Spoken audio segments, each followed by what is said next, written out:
السلام علیکم، آپ دیکھ رہے ہیں اردو گلوبل نیوز، میں ہوں فریال چودھری۔ خبر شامل کرتے ہیں برطانیہ سے۔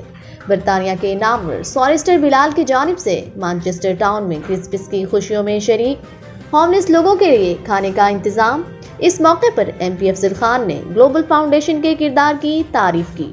وہ بڑے احسن طریقے سے ہوملیس کی خدمات کے علاوہ دیگر ویلفیئر کے کام سر انجام دے رہے ہیں۔ مزید خبروں کے لیے وزٹ کریں ہماری web site www.urduglobal.com۔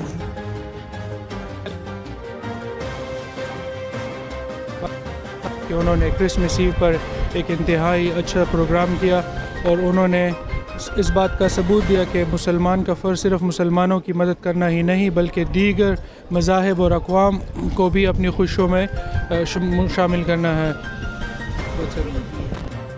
Giving out food to homeless people, vulnerable, and just supporting people. It's been great interacting with shoppers and offering free foods. So well done to Norman and the team.